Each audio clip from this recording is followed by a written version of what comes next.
Celtic scrape a second half draw against plucky Dundee to stay right in it in the title race. This is Tino with the morning after final whistle show, joined here by Brydo. Brydo, brilliant night at Celtic Park. What's your take on it?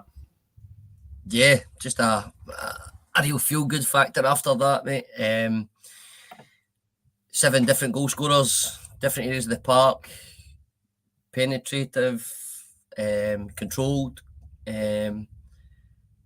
fantastic atmosphere, half-time atmosphere was sensational, all those things, all good, positive things, mate, after a well-worked performance, and hopefully that's the start of something that we see more often. So yeah, fingers crossed, and hopefully that's us on the kind of road to playing those performances.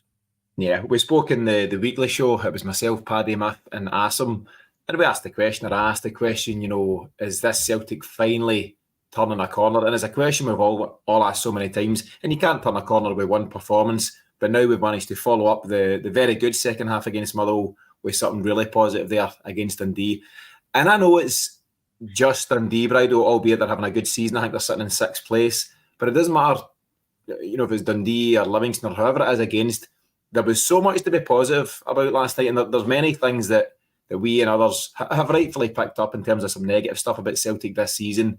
But there's lots of wee stories that took place last night. You know, you want to talk about Yang, you know, his continuing form. Daniel Kelly, 18-year-old kid coming off the bench to score a debut goal for Celtic. Matt O'Reilly getting back amongst the goals. Greg Taylor with 2 assists and a goal. Carter-Vickers steady in presence. A real crackling atmosphere around the ground. We'll get to the half-time cheer that went up, Brydo. There's so many good things to talk about, and now's the time for Celtic to really build on it and kick on from here. Yeah, absolutely, mate. And I think it's like when teams are in like a relegation dogfight, things that don't go for them, you know, and they hit the bar and hit the post and they cleared off the line, and they always say, oh, when you're at the bottom of the table, these things don't go. It's the same when it just seems to, when you get lots of positive things, it seems to snowball and you start to get more positive things happening, and it becomes great. But when it's not going for you, which we've seen probably more often than we want to see this season, you know, when it's not going so well, then you might get an injury, or you're like, God, what else can happen? Your back four's decimated, but then somebody else gets injured again. You know, we've had that at the start of the season when we brought in like Phillips and things like that. You know, how many centre halves can we lose? You know, sometimes when it's going really bad, more bad things happen, and then eventually it will turn. And you're right. There's so many good things. Just it's almost like they're creeping up at the right time. And I think at this kind of part of the season, they need to be primed, they need to be ready, and they need to carry it forward. And hopefully, with all these positives, Carter-Vickers coming back, Hatate coming back's on the horizon. Hopefully, these are all good timings, and I think that hopefully will take us to winning the league title. Yeah. Do you know what I'd forgot genuinely completely about Nat Phillips till you mentioned his name there? And do you know what, Brydo? There's the incentive for these boys. They need to get Nat Phillips a medal. That's the challenge. Go and do your thing. Make sure Nat remembers his time fondly with a winner's medal.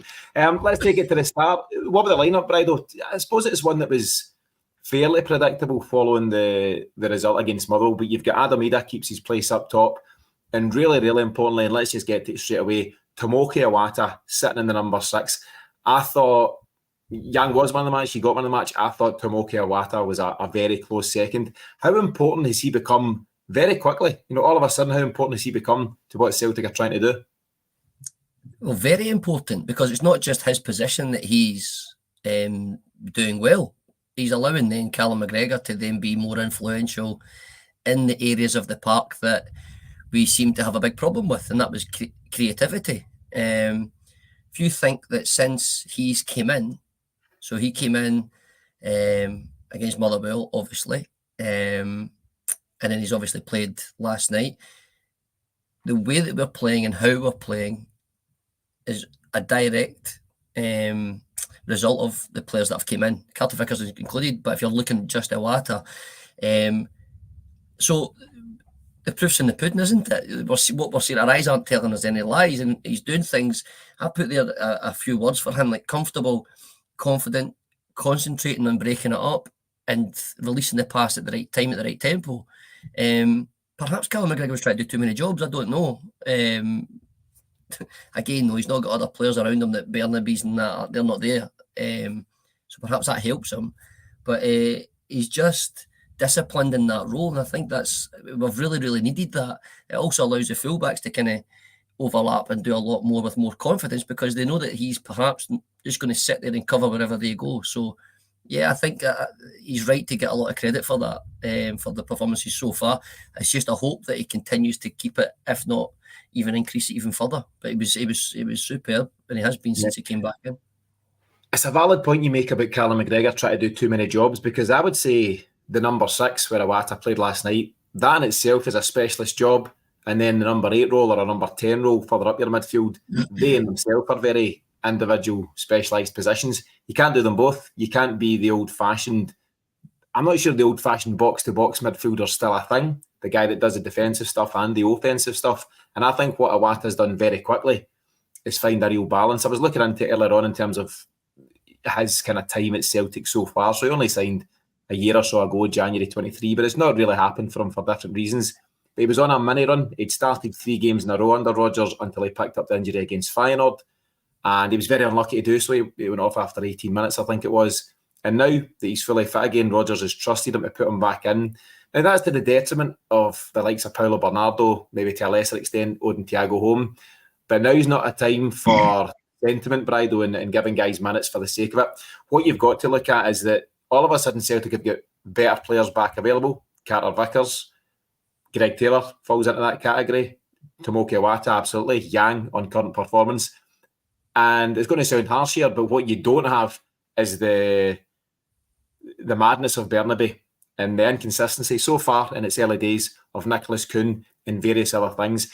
It's the most obvious thing in the world, Brydo, but having better players in the park makes you a better team. It's as simple as that. There's a question from Plunge McNugget. Plunge, good friend of the show and often joins the chat, saying that he's delighted with the win last night, but why wait till we're behind in the league to put in such a performance? And I wouldn't say it's through choice. I think it's just been a way that it's fallen for Brendan Rodgers, Brydo. He's not had all these guys fit and available to him at any time. Hopefully Rio Hatate's not far away as well, but he's had to play guys like Burnaby. He's had to shuffle the pack at centre half. He's had issues with wingers. Bit by bit, that's starting to resolve itself, and you see the reflection on the park. Yeah, and I truly believe the manager when he comes out and says he doesn't want his teams to play the way they've been playing. You know, the slow tempo, this consistent kind of like linear, like just in front of defences all the time. Nobody getting into the byline, nobody penetrating, allowing teams to, I think, quite easily play against us. You know, really no fear factor, and it is partly due to, in fact, it's wholly due to the individuals that are playing. If they're not confident and competent, then you're going to see the results that we've seen. Okay, you know, drawing games, they're not losing games, but not doing anywhere near enough to win the games. We got lucky against Hibs. We probably should have lost that game. So, these players coming back, I've got my views on Greg Taylor, as has been well documented in many podcasts, but it's like, but domestically, there's never a concern around them. There's never a concern around him domestically. He can do that against these teams, no problem. Iwata obviously coming in.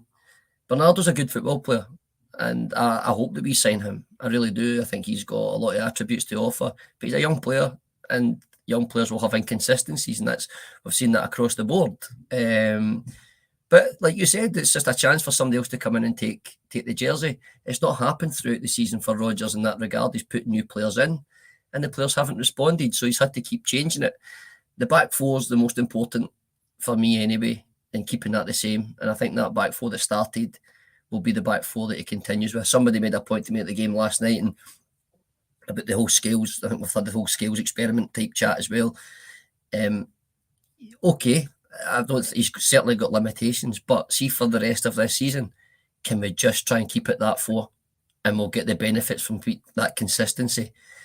And I think that has to be, and I think when Nawrocki obviously been injured, it forced his hand anyway. But I think Scales alongside Carter-Vickers on the main will be enough to see us through, hopefully. Yeah, and I think you're right. We discussed an article that Michael Shearer put out for us last week about, is the Liam Scales experiment over, or should it be over, something like that. And you could debate that back and forth if you want, but given the fact that there's nobody really chapping the door, Nawrocki through injury and different things, but there's nobody saying, I'm your go-to guy. Better the devil you know. We know what Liam Scales is capable of. We also know what he's not capable of. And I think he's more than capable of seeing us through. And he's a better player. Everybody's a better player when Carter-Vickers is next to you as well. And I think that's really reassuring. Brydo, we've obviously got a lot to cut through in terms of 7 goals and various other things to highlight. But there's a pretty decent question that comes in from Stuart Miller, I think it is. Well, one of his questions is the big man still at his work? Talking to yourself, Brydo, but we'll skip past that one. And we'll go to his question about Rio Hatate. And just simply, does Rio Hatate get straight into the team when he's fit? Now, I'll give you my own take on that quickly. I think Rio Hatate's one of the most talented players at Celtic Park. I think he's such an asset to have, and when he's on his game, he's a real key player for us. But the dilemma is, if you're going with Tomoki Iwata, which I really do think we should be doing, I think we should find consistency for him. The question lies, are you going to drop your captain, Callum McGregor, or are you going to drop your guy that's, I think, your top goal scorer in the league, certainly, Matt O'Reilly? It's a tough one, and it's not as simple a question as it might have been just a couple of weeks ago. No, but I think seeing that midfield 3, we're probably overplaying the players that are in there. Matt O'Reilly looked kind of dead in his feet at Fir Park without playing very well. He looked absolutely, done in, and he's playing 90 minutes pretty much every game. If we think about under Ange, our front 5 players were the ones that get changed pretty much most weeks. The 2 midfielders, Callum McGregor would drop deep no matter what happened. The 2 centre midfielders and your 3 attacking players, and sometimes that would change, but certainly 4 out of the 5 most games would be changed. We've not had the ability or the luxury of doing that recently because we just don't have the quality that's there. He's tried things like Kyogo and Idah playing together, which kind of takes one of those positions away. Hasn't really worked. Not really. So if Hatate was available last night, for example, then if he doesn't start the game, then he's coming off the bench. We're looking at a bench with Hatate and Kyogo on it, and Bernardo, and players that we know that can play a certain level. That would then mean if Hatate started, then you would have, it could be Iwata on the bench, it could be O'Reilly, but for us to win a league and for us to change games, we need a strong bench, and we need to use the squad. At this minute in time, we're getting by with the 11s, with the exception, obviously, on Sunday, where the subs made a marked improvement to the team, changed the game. So we're then looking at having like Idah as our number 9 and Kyogo's now our sub.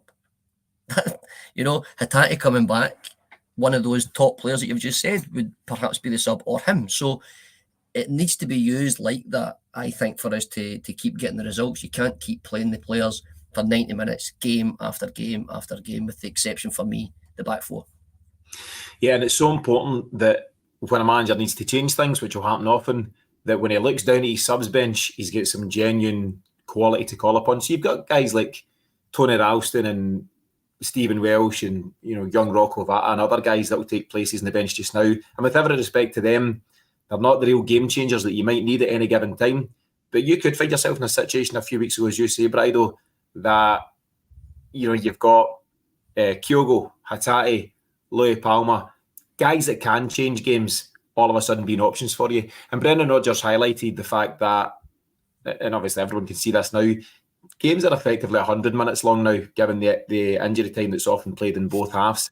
You need to go to your bench. That is so important to you. And the very fact that you can change 5 guys, you can potentially freshen up 50% of your outfield players. It's important to have quality to call upon. And bit by bit, Celtic are getting those guys back. So, an answer to the question about Rio, we don't really have the answer, but he'll certainly have a huge part to play, and hopefully he's back pretty soon. Right, let's get to these goals. Before we do, and I think it's Paul in the comments that mentioned that he feared the worst in the first 5 minutes, and I get that. I thought Dundee started pretty well. They had a shot that Hart done well to save down the right-hand side. They had at least one corner, if not 2. And actually, one of the few things that Joe Hart had to do all game was he came out and punched across really effectively. There's a lot of clamour for Joe Hart to be coming out and claiming crosses more and all that stuff. He's never been that particular type of goalie, but when he needed to, he caught some distance on the punch, and it just allowed Celtic to breathe. Bit by bit, we get our way into the game. And then it's 7 minutes in, and it's Cameron Carter-Vickers. I spoke about him last week, and I said it's so good to have him back. Listen, he's not a guy that's going to score goals or even assist, but he'll close the door at the back. and lo and behold, it's him that opens the scoring. It's a really powerful header, and it just set the tone for the whole rest of the night. It did, and there's many times we're sitting in Celtic Park and we get a corner or a free kick. You was well going to get a pie and a bovril at that time when the queue's quiet, because we're not threatening anything like other teams do. But when you start to get guys like Carter-Vickers back, then you do have a threat there. I mean, I don't know how many goals. I think he's got lots of goals, but even if he's not the one scoring, he's occupying a defender anyway, and he's doing his job for these things, and he's so strong, so strong.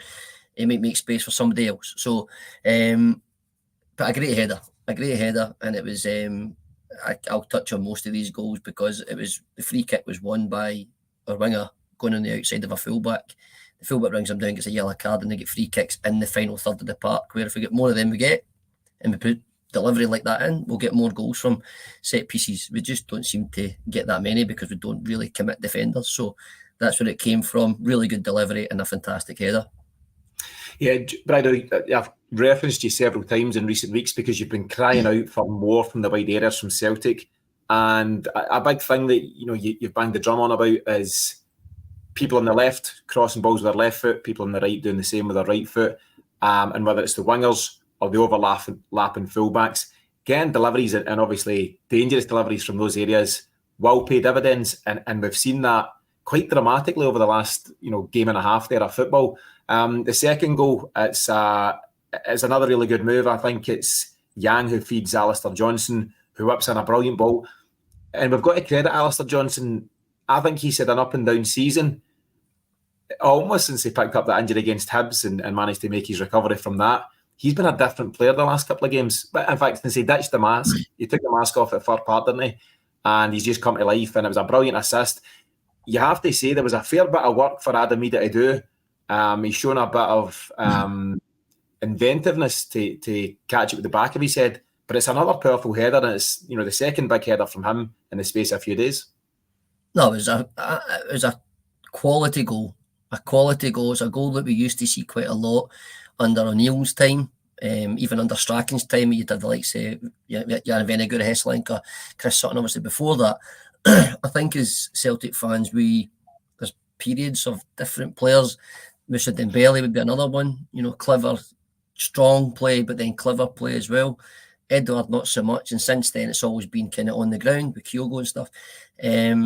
But for me, like being able to having that option to put the ball into the box like that, and having a guy who a lot of folk have had a lot of things to say about him before he even put a jersey on, that is a really, really clever header. Really clever. He's just saying, I'll just get something on it, but he knows exactly what he's doing. And he's bullying that defender who's not a small person. Do you know what I mean? A lot bigger than me, that's for sure. But a great goal. It was well worked again. Yang's making the fullback think that he could be going on the outside. It draws him back 5 yards further. He's then been able to lay that back, and that means Johnson and Taylor on the other side, we'll see for the other goals, far more time at a better angle to put a cross into the box. And, and to be fair to him, like you said, he's then got another assist to his name, as opposed to add on to the ones on Sunday. So a really good goal, a great goal actually, a really, really, really good goal, and it really settled us after that, and it kicked us on again. Yeah, it did. For the third goal, it's another header, and actually I've got to laugh. I turned around to the fella next to me at the game, Brian O'Donnell, and I said to Brian, geez, when did Celtic last score 3 headers? And then I said, in fact, when did Celtic last score 3 goals? Because it's just not been that kind of season. But the third goal it's another header, and it's Matt O'Reilly. And it's Greg Taylor taking the opportunity to cross early from deep. You don't have to get to the byline. That's not an absolute must. As long as you deliver into a dangerous area, your guys will have a chance. And you and I spoke earlier, Brydo, and I thought you made a really clever point about the fact that Adam Idah is occupying 2 big centre-halves in there. It's Joe Shaughnessy is certainly one of them. Can't remember the other guy. But he's kind of bustling with these 2 guys. And you watch Matt O'Reilly drifting in, and he's just allowed to drift into the space between them and stoop, with the diving header. And it looks like an easy finish in the end up, but there's a lot goes on before it that leads up to that finish. Yeah, there is. And that movement, we talk about Kyogo's movement over the last couple of seasons, which is second to none, really. Idah's different, obviously. And what he's doing exactly, he's occupying at least one centre half, at least one, but probably more often than not, the two of them, because he's involving himself with both. Even the chances on Sunday, which not to talk too much about Sunday, but the header he misses, Bernardo's behind him in that space the exact same way that O'Reilly was in the space behind him last night. And the fact, if you look at some of the other goals, there's always more than one option. 2 or 3 of them could have probably scored in that moment. So he's taking care of 2 players for us, allowing forward runners from midfield or fullbacks or wingers getting to the back post. And that's even the chances we missed on Sunday as well, with Maida in particular. And the goals we scored, he's involving himself even without touching the ball, and I think it's a massive, massive difference. And that's that focal point. He doesn't have to have the ball to his feet, holding people off to be involved.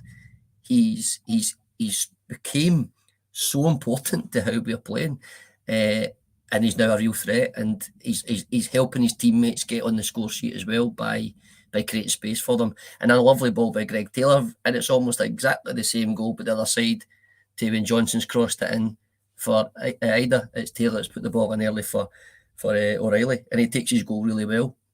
Yeah, you mentioned there, Brydo, just how important Idah, like Iwata, has become very quickly. 4 or 5 games ago, none of the 2 of them are in the team, nor is Cameron Carter-Vickers. And there's a really good point from Maestro 95. He says CCV and Iwata solidify Celtic, and up front we've got a focal point in Idah. The spine is looking solid, and that's exactly it. It's not to hark back to the glory days under Martin O'Neill, but first thing he done, and I think it was a bit of a move he always made wherever he went, was just got a real solid spine, get a good, strong, experienced goalkeeper, although he didn't do that particularly well at Celtic, Martin O'Neill, but by the by. But then you've got your big centre half, your strong centre mid, your powerful striker, and for guys like Bobo Baldy, Neil Lennon and Chris Sutton, you can now read Cameron Carter-Vickers, Tomoki Iwata and Adam Idah to a huge extent. And physicality, like a lump at Brydo, it's required in the Scottish game. We're all for fast, free-flowing football, but at times you need to dig deep and win the battles and things of that nature. And those 3 guys are definitely up for that. No more so than Adam Idah, who absolutely ragdolled a guy at one point for daring to, I think, lift a hand or something like that.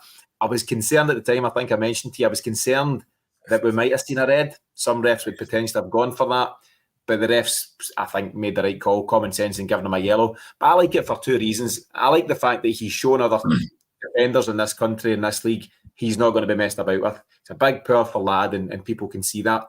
And secondly, he's shown everyone at Celtic, his manager, his teammates, and us as fans, that he's up here for the fight. He's not just killing time between going back to Norwich and potentially moving on to another club.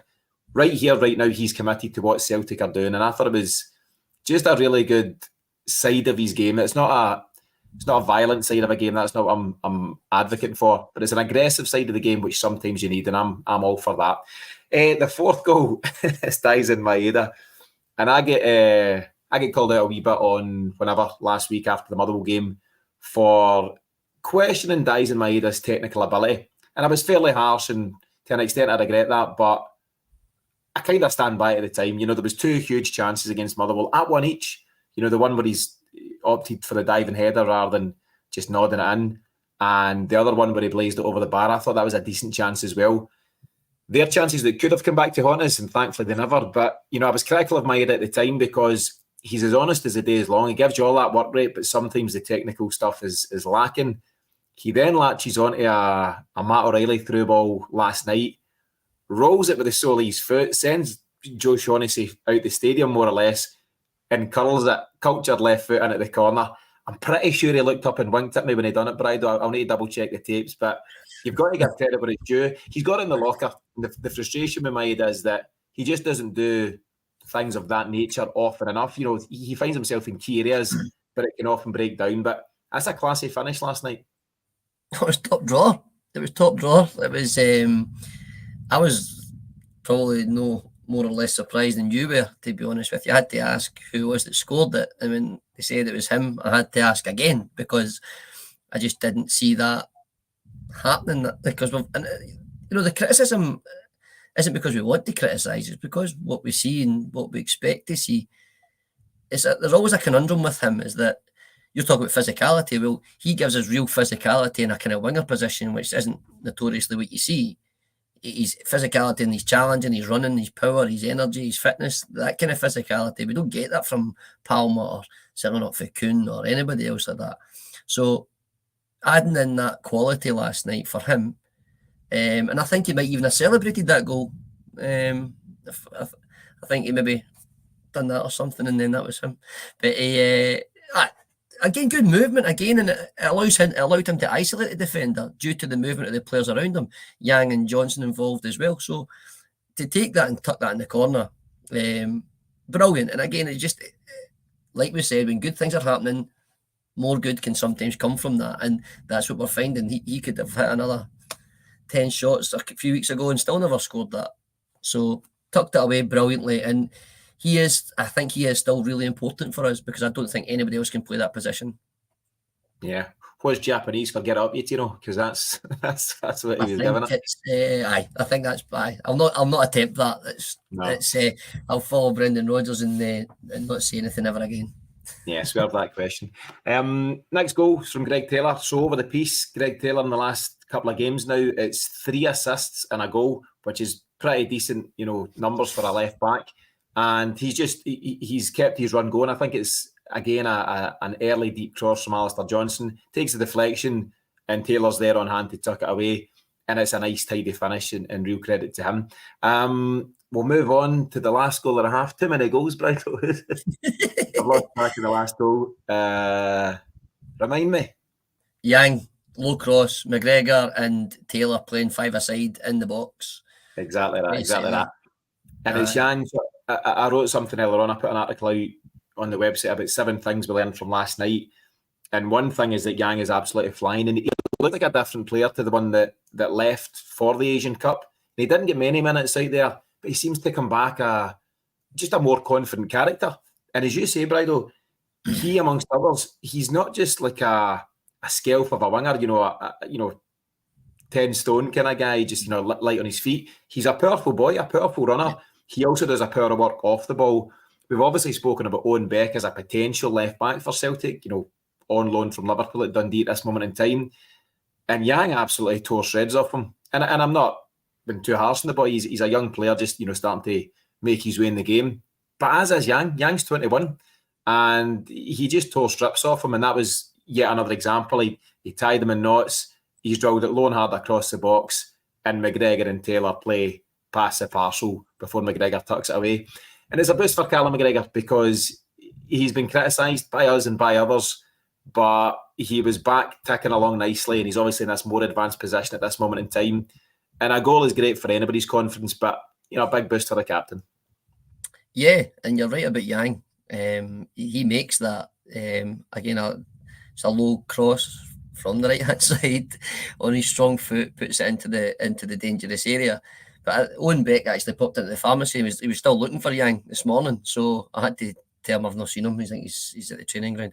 But he tore him to pieces. And like you said, that physicality, he bullied him. He tore him to pieces, put that ball across, and we're all shouting for Callum McGregor to shoot the first time. I don't know why he doesn't. He's done it in a few games. He passes the parcel, like you said, passes the buck, then he gets it back, and he thought, I better shoot this time. I can't pass it again. I think his decision was made for him.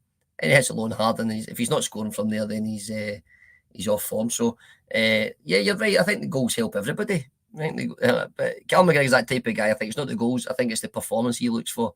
He's not necessarily looking at his numbers and goals, but they always help. And it was just an incredible way to finish a half 6-0 up, and that led us obviously to the cheers at half time. Yeah, do you know, I honestly can't remember when Celtic were last 6-0 up at half time. I'd need to dig deep and dig back into the archives. I don't know if anyone in the comments, knows when that may have been. And you've got to include Ange Ball and everything that went with that in these times. And sometimes things just click. That's just football. You have these moments where it just comes together. And last night was absolutely, one of those nights, one of those moments. And to go in 6-0 at half time, and obviously at 5-0, Dundee have harshly had the goal, chopped off for offside. Curtis Main. It was the kind of one of the few attacks they've had in the full game. And Celtic almost responded immediately. Instead of saying, well, we'll just settle, we'll go in, 5-0 half time, that'll do us.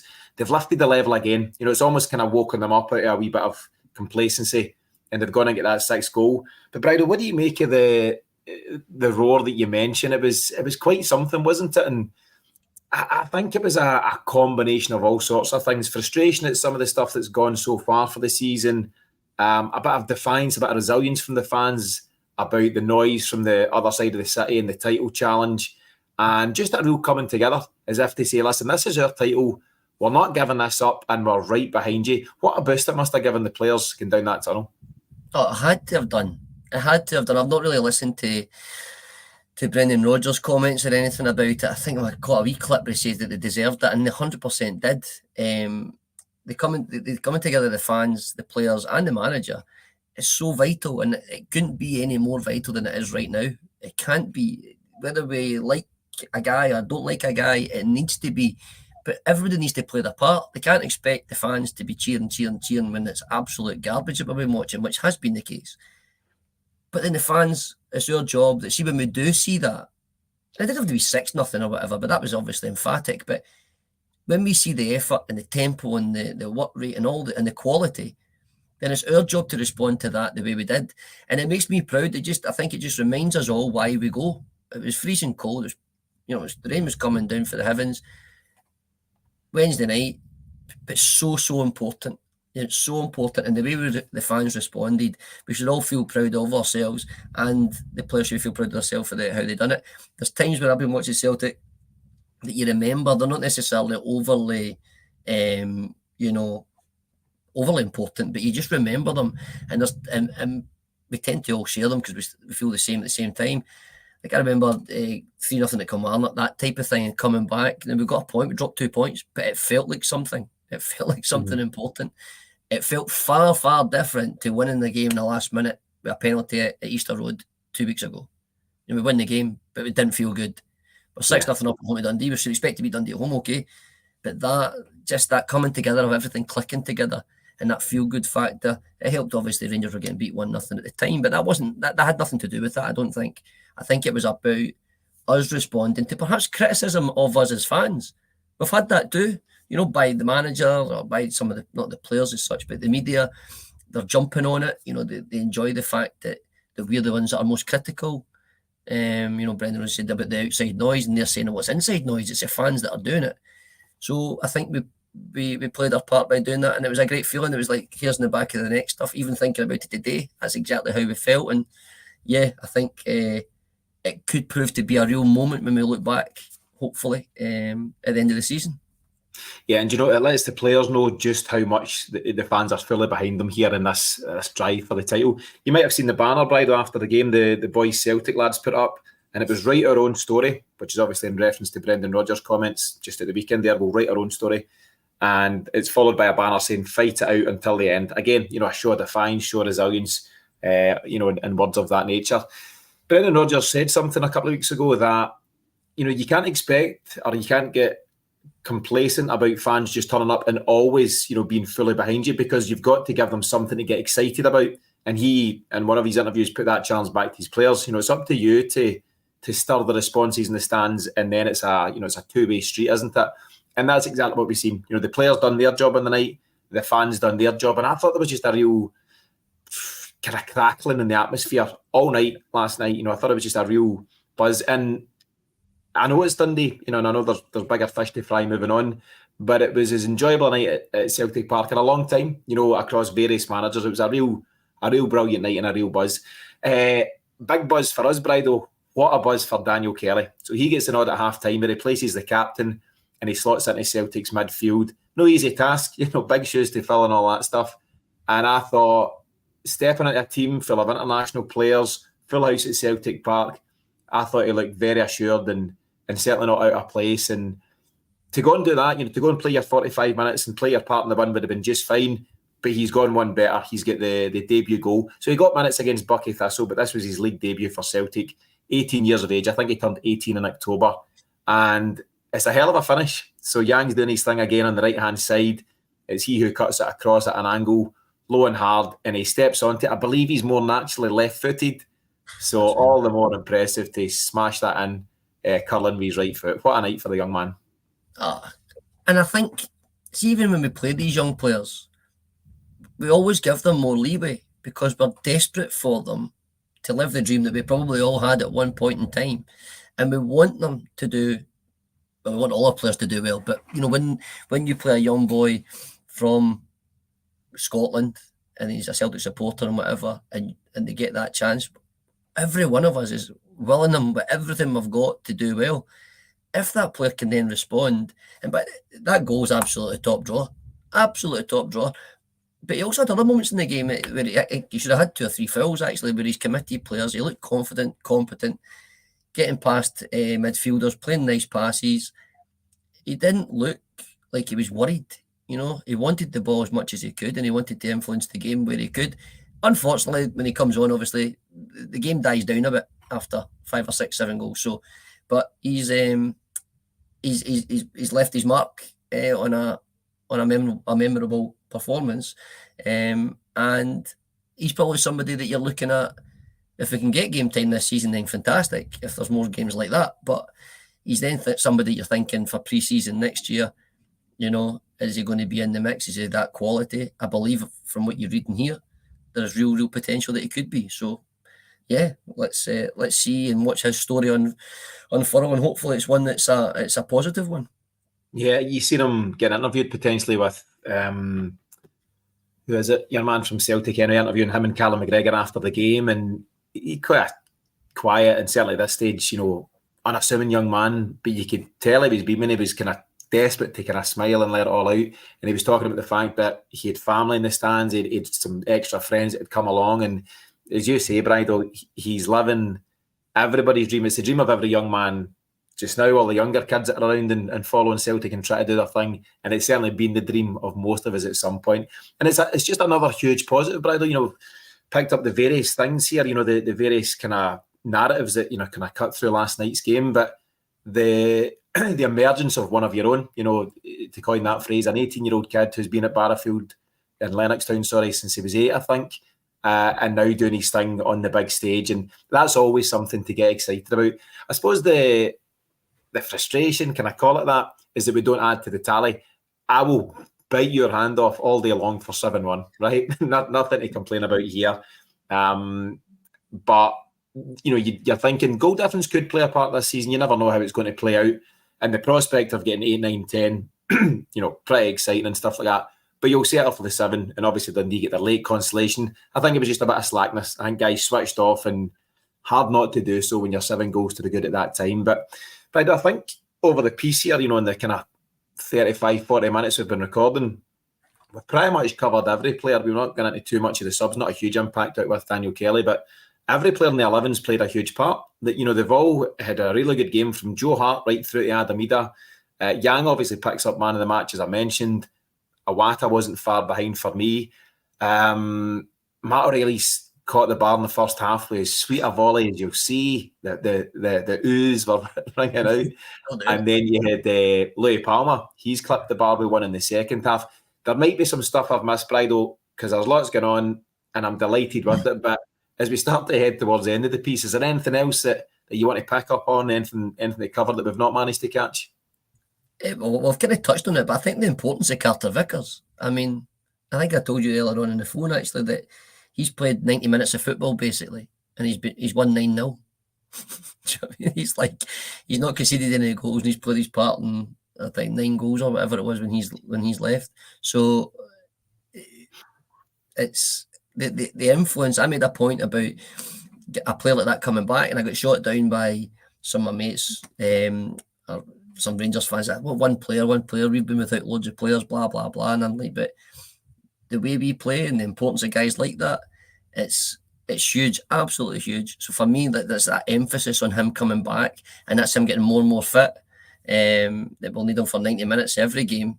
I just think that to overly highlight, if you like, the importance of Carter-Vickers and the importance of, I think that's 9 out of the last 10 goals that have came from crosses from right on the right and left on the left, and it's just getting to that byline, and it's making defences start to fear us again. So I think as a collective, And individually, I think we're starting to kind of just get that engine going, hopefully, and a big game on Sunday. Yeah, definitely. The Prophet in the comments, as well as Plunge McNugget, have mentioned Matt O'Reilly and singled him out for praise. Plunge says it's his best game in a long time, and the Prophet's highlighted that we hadn't spent much time on him. And they're right, and he's just one of another top performer on the night. He's stuttered since the turn of the year, and I think it's no doubt the Atletico Madrid stuff that must affect you, Brydo. A team like that potentially offering life-changing money, a different way of life at a top level of football. But I thought he was excellent last night, getting his goal. As I say, I think he remains top scorer for Celtic in the league, and he just looked more assured, more confident, and he had a wee bit of the swagger back that you kind of associate with Matt O'Reilly. So that was great to see. There's also another kind comment from Paul here. Paul's highlighted. So Paul says, "I love your series of CSCs around the globe, Tino. You need to come to Belfast, and I await your invite, Paul, for that. I'll maybe stay here, but."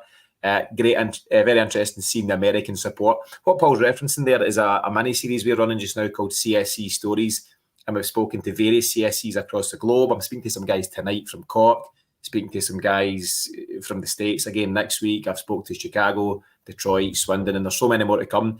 And they're really interesting, Bridal, because aside from the specifics of games like last night, it tells the bigger picture of the reasons why people support Celtic and why they do so much and put in so much effort to try and catch footage of Celtic around the globe. So if you do get the chance, whether on podcast or YouTube, you can check all of them out right now on our channels.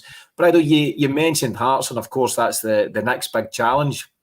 You used a term when we were speaking earlier on about the opportunity that Sunday presents to draw a line in the sand after you'd call it a sticky, an up and down spell for Celtic. But if we can manage to get a crucial 3 points at Tynecastle, what a boost that would give us for the remaining 9 games after that. We're in a 10-game series here. What do you think about it? Yeah, I think it's a massive one for a number of reasons. One, Hearts are a good side.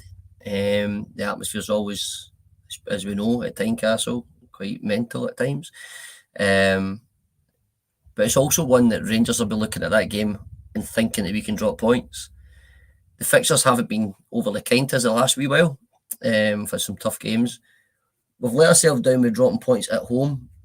And see if we had won those games, perhaps dropping points at Tynecastle or getting a draw or something like that, we could forgive that. But because we've dropped the points at home, the easier points, we need to start making sure we don't drop anything else. And that includes having to go to Hearts and get nothing short of a win. After that, and because we're in a title race and it's so tight, we've got to look at the other side and we've got to see what the advantages are for us. And I look at that, and then after the weekend's fixtures, so Rangers have got Motherwell at home, they expect him to get their points. If we get our 3 points on Sunday, it leaves it at 2 points. We've got the Scottish Cup game, but Rangers have got 2 Europa League games and the Scottish Cup game to contend with, and then they're away to, I think it's Dundee, and we're at home at St Johnstone. So they've got a lot of games to cram in where we don't, and we should be able to come back rejuvenated and strong. So if we get those 3 points, and even if it stays 2 points all the way up to the game at Ibrox, they've got 4 out of the last 6 games away from home. And we've got 4 of the last 6 at home, including playing them. I just think that is a massive, massive factor. And not to look too far ahead, because we do genuinely need to get a game at a time. But to create that, we've all got different ways of thinking, and I'm quite calm at the minute about it. I'm quite calm, I'm quite confident. But Sunday will be a real test. And I think if we come through that test with all the other stuff, from Brendan Rodgers calling a BBC reporter a good girl, to fans falling out with the manager, to sack the board, to Kyogo not playing well, scoring well, and all this, the January transfer window, all of that stuff, I feel like we beat them on Sunday. We don't then play another league game until the 16th of March. I think it's against St Johnstone. We win the cup game at home. We're at Hampden, hopefully, after that.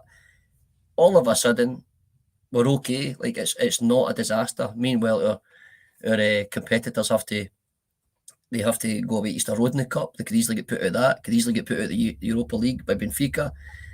And it's amazing how those wee negatives creep in. We just talked about the positives for us recently. And it's amazing that those negatives can creep in for them, and it creates doubt. And Yeah, one team's got to go and win all their games to win the league, I think. And I think that team are certainly not get beat or drop any more points as us. Yeah, I think it is amazing how much can change in a game and a half of football. Bridal, take yourself back to half time at Fir Park on Sunday. I don't want Yeah. to. I'm taking you there because if I have to go, you have to go, and it was just grim viewing for all of us here. You know, it was pretty concerning, and a lot of us did not see the turnaround that we've seen at Fir Park, and then the follow up there last night. So it's great to see, but there's a long way to go. But we've put ourselves in a pretty strong position, and all of a sudden, Bridal, the clouds are starting to clear and things are looking a lot more positive. A couple of comments to finish. So the Maestro says that if Celtic raise their game, if Hearts raise their game, it's up to us to take it higher. It's in our hands. And I would say that's the message across the board, Bridal. We can't look across the city. Who cares? Doesn't matter. As long as we keep focusing on ourselves and winning our games, we should be absolutely fine. Final comment for this afternoon. I need to put it to the Prophet. The Prophet always comments on what we do. And he just asked, why the discrimination in showing my comments? There you are, Prophet. Thanks for your contributions. And thanks to everybody who's chipped in as always in the live. It really makes a big difference to what myself, Bridal, and the guys can do in the show. So we really appreciate it. Thanks to everyone as always that tunes into the podcast version. We're back tomorrow, Friday, with the countdown to kick off ahead of that Celtic v Hearts game. But in the meantime, enjoy the rest of your Thursday. Myself and Bridal